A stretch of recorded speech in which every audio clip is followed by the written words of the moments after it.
So you managed to get into university using my tips. Now we have to move on to the next step. How to survive. I can't say the same for other universities, but I know ways to survive even though I'm not smart at all. If you are looking for high GPAs, well, sorry to say, this is not for you. This is for the people who are like me, not very interested in the course, but you just want to scrape to all the way to graduation. Alright, so listen up. First and foremost, I am not encouraging you to cheat blatantly, and if you get caught, it's not my responsibility because this is purely for entertainment purposes. Alright, good. Now, number one, don't put high hopes on your lecturers to give you answers. Like certain homework or tests, they may give you hints, but nothing more than that.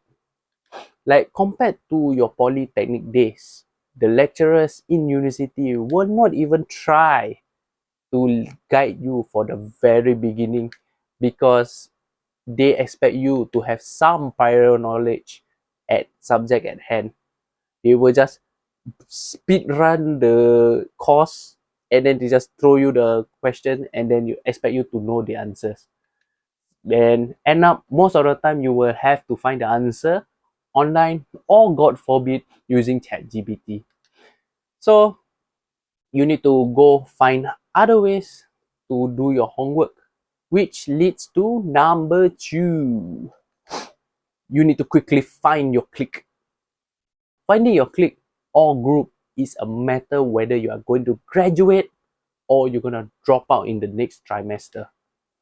This group may not be the one that you are closest to, but it will serve the purpose to ensure that you survive. What I mean is that finding your tribe will ensure that the answers to your homework or tips to your exam will be shared among your group.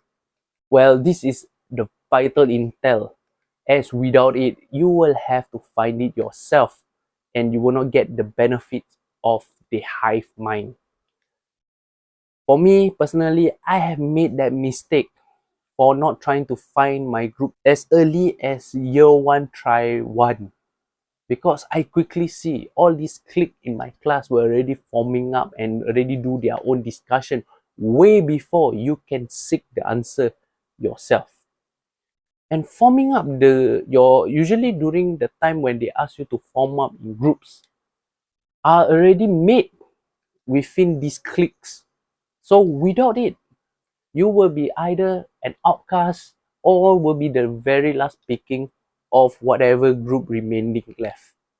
And that is not ideal at all. Number three, don't over rely on ChatGPT or any form of AI such as Claude AI or Bard, now known as Gemini. Personally, I am guilty of it as well. Having the answer at the tip of your fingers and just typing a few words and ta-da! Answer just appear.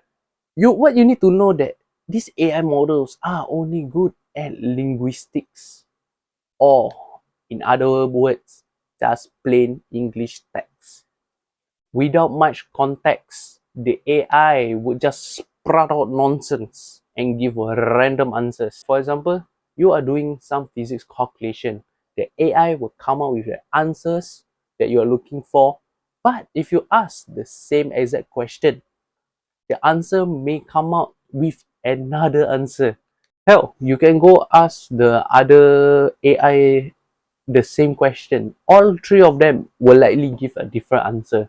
So you need to be careful. Rewriting the context using AI to improve your English also not so ideal, as the answers they produce usually will come out as long-winded, or certain statements will end up repeating unnecessarily. So AI is good as a guide, but it is not the final answer that you're seeking for. So please use ChatGPT sparingly. As someone who use AI a lot, I noticed that the tone of the AI that produce these words will be tend to be too robotic and unnatural, which I can spot a mile away. What more for your lecturers? Yeah. So number 4, find the right individual. There are always couple of guys who are very smart.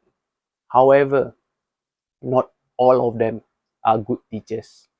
Most of them are more than willing to help you with your understanding of your homework or maybe the task at hand. But identifying the right people to help you would drastically increase the chances of survival, as some of these guys can make these equations or difficult tasks seem very straightforward. If you are able to find these people, I tell you, you will learn way faster. And the very least, you can get the answer that you are stuck at. Last but not least, number 5, strategize your seating arrangement. This mainly meant for those written exam or those online MCQs that can fully viewed during tests. And this is a tricky one. If you do it wrongly, you will get caught. And at the very least, you will get all of the answer wrong. So what I mean is that just like number 4, you need to find people who are likely to do well in the exam. And this is more of a, safety net or a last resort if you really struggle in your module. So what I usually like to do is to check my 90 degrees point of view, where I could likely see 3 people in front of me.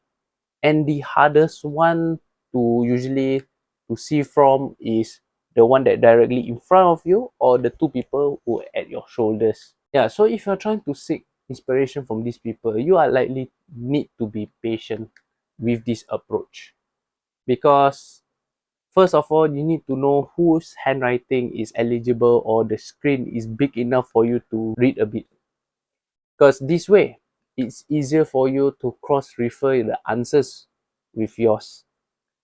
And humans, we are likely to not stay in the same position for a very long time. So we just need to be patient to seek for answers, as usually they will tend to lean to one side, or where they will tend to flip the different questions to see their answers. That is where you strike. Even though you can't really read the answers from where you are sitting at, but you can still see the length and the pattern of the words that you're going to write. So like for example in MCQ, there are some shapes or words that are quite distinctively different from others, and some sentences are slightly longer than others. So I would then compare the choices and infer them which are the likelihood of the answers they are choosing from. So it's like, for example, like the shading bubble kind, or using the OTA sheet. All you need to know is pattern recognition. Since like more often than not, there are only 4 options to choose from. You are just basically counting the box from how far left or how far right is the answer. And OTA sheet tend to be grouped in question of 5 per box. You just need to quickly recognize which question lies on which box. It's quite a difficult skill to master, but once you get the hang of it, you are likely to be able to compare your answers within your field of view. It's it's a bit risky, yes, but if you manage to pull it off, your odds of passing will increase significantly. Yeah, so with that, I will summarize it again. Number 1, don't put high hopes on your lecturers for answers.